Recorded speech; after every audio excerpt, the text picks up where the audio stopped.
আসসালামু আলাইকুম। আমাদের এই প্রশ্নটা হলো, একটি তারের দৈর্ঘ্য বরাবর বল প্রয়োগ করা হলে এর দৈর্ঘ্য 10% বৃদ্ধি পায় এবং ব্যাস 5% হ্রাস পায়। পয়সনের অনুপাত কত? তো একটা ছোট প্রশ্ন। তো আমাদের দেওয়া আছে, লিখব দেওয়া আছে।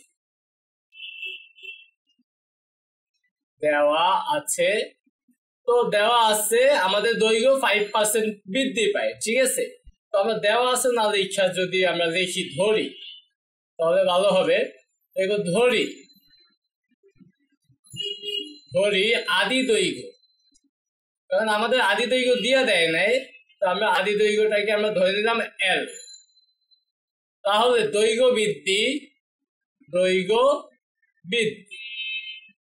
বৃদ্ধিকে আমরা সাধারণত ছোট হাতের এল দিয়ে প্রকাশ করি।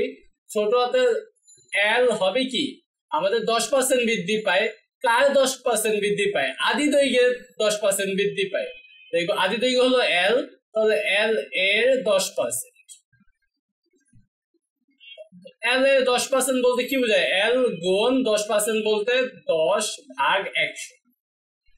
তো এখানে কাটাকাটি করলে হবে 1/10।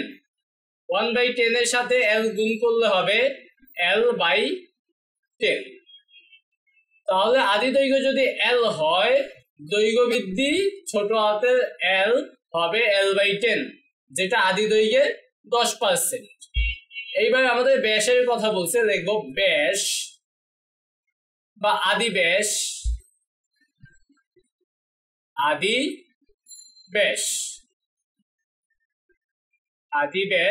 আদি ব্যাসকে আমরা সাধারণত বড় হাতের ডি দিয়ে প্রকাশ করি। তো আমরা আদি ব্যাস ইকুয়াল টু ডি লিখি, আদি ব্যাস ইকুয়াল টু ডি। তাহলে ব্যাস হ্রাস কতটুকু হ্রাস পাইছে? ব্যাস হ্রাস পাইছে আদি ব্যাসের, বলছে ব্যাস হ্রাস পাইছে 5%। কিসের 5%? আগে যে ব্যাস ছিল তার 5%। তাহলে লিখবো ডি এর 5%, যতটুকু হ্রাস পাইছে সেই পরিমাণটা। তাহলে ডি গুণ 5% বলতে 5/100। তো এখানে আমরা এটাকে কাটাকাটি করতে পারি, তাহলে 1/20। 1/20 এর সাথে ডি গুণ করলে হবে D/20। তাহলে মোটামুটি আমরা আদি দৈর্ঘ্য বৃদ্ধি, আদি ব্যাস হ্রাস, এগুলোর সম্পর্ক তৈরি করলাম। এবার লিখবো পয়সনের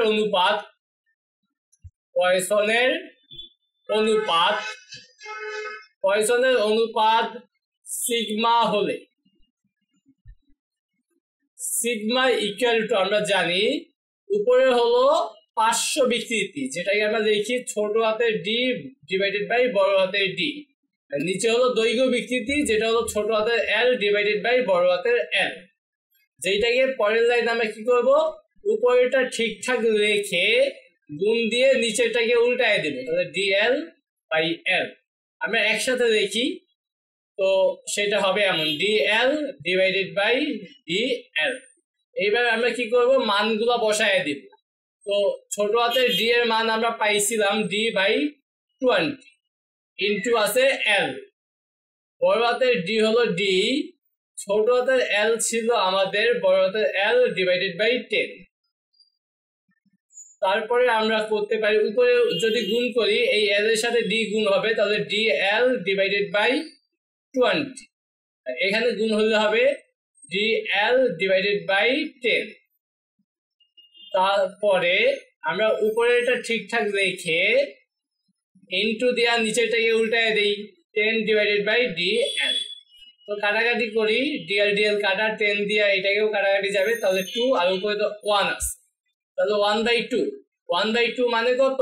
0.5। সুতরাং পয়সনের অনুপাত সিগমা ইকুয়াল টু কত? 0.5। অ্যান্সারটা আমরা একটু মিলাই দেখি, অ্যান্সারটা 0.5।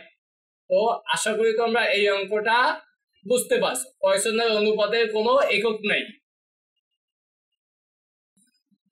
আমাদের এই প্রশ্নটা হলো, একটি তারের 0.01 দৈর্ঘ্য বিকৃতি, পার্শ্ব বিকৃতি 0.004 হলে তারের উপাদানের পয়সনের অনুপাত কত? তো এখানে আমাদের দেওয়া আছে এটা 2 মার্কসের জন্য দেওয়া হইলেও বেশি হয়ে যাবে। তো দেওয়া আছে দৈর্ঘ্য বিকৃতি দিয়ে দিছে, দৈর্ঘ্য বিকৃতি দিয়ে দিছে 0.01, তারপরে দিয়ে দিছে 500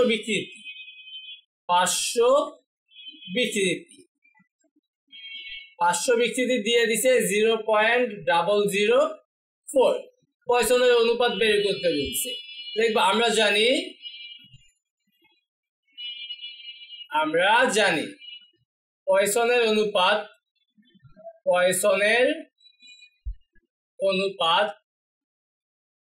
ইকুয়াল টু 500 বিকৃতি ডিভাইডেড বাই দৈর্ঘ্য বিকৃতি। তো 500 বিকৃতি হলো 0.004 আর দৈর্ঘ্য বিকৃতি হলো 0.001।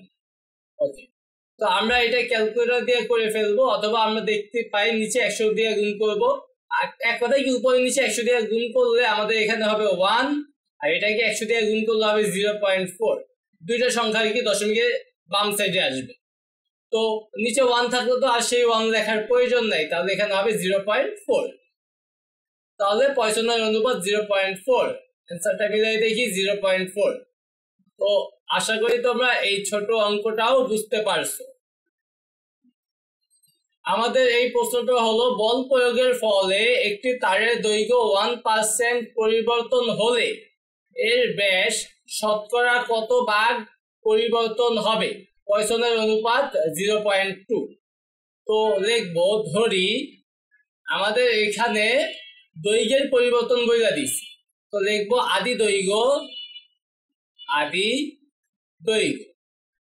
দৈর্ঘ্য যেটাকে আমরা ধরবো L। তারপরে আমরা আদি ব্যাসটাও ধরে নেই, সেটা হলো D বড় হাতে।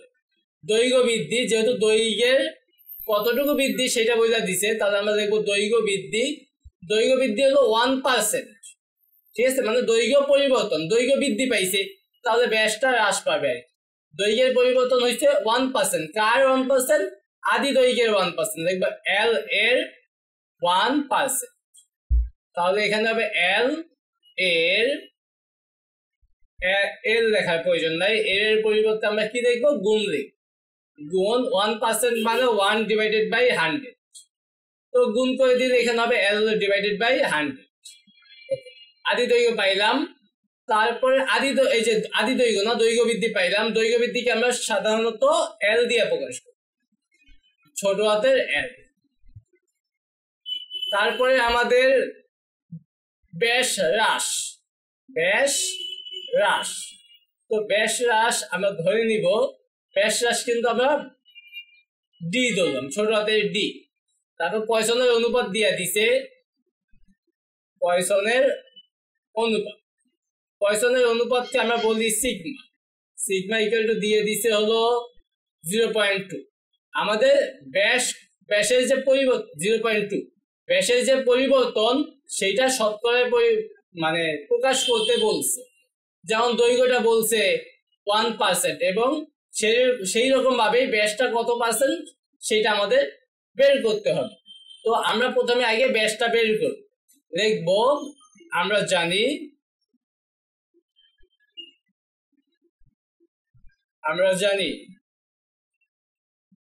জানি কি সিগমা ইকুয়াল টু উপরে হলো D/D আর নিচে হলো L/L। তো আমরা জানি নিচেটা উল্টায় যায়, যেটা উল্টাইলে হবে DL। উপরে আমরা একদম ভেঙে করছিলাম। তো এইখানে আমাদের দেখা যায় D এর মান D,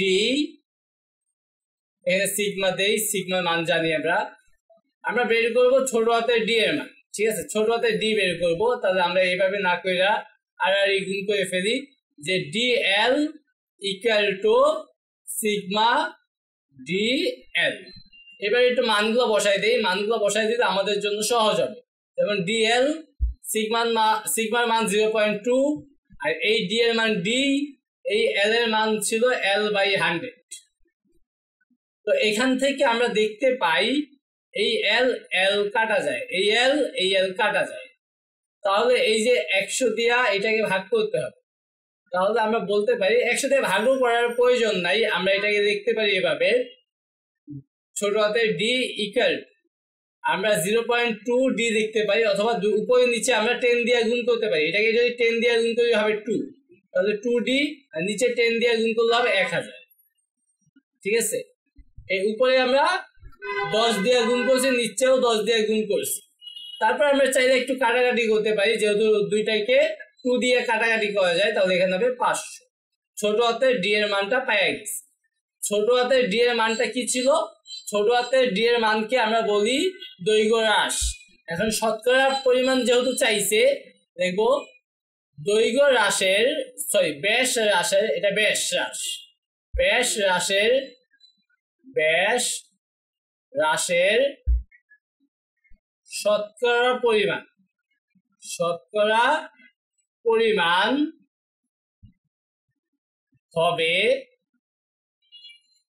ইকুয়াল, উপরে হয় সবসময় ব্যাস যতটুকু হ্রাস পায়, যেইটার শতকরা পরিমাণ বের করবো সেইটা ডিভাইডেড বাই আদিটা, মানে আদি ব্যাস।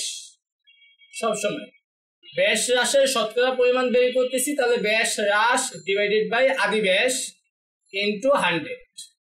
তাহলে আমাদের কত পার্সেন্ট হ্রাস পাবে সেটা আমরা পাওয়া যাবে। তো ব্যাস হ্রাসকে সাধারণত আমরা ডি দিয়ে প্রকাশ করি, আদি ব্যাসকে আমরা বড় হাতের ডি দিয়ে প্রকাশ করি, ইন্টু 100%। তো ছোট হাতের ডি এর মান আমরা দেখতেছি D divided by 500, D divided by 500, এখানে হলো ডি ইন্টু 100%।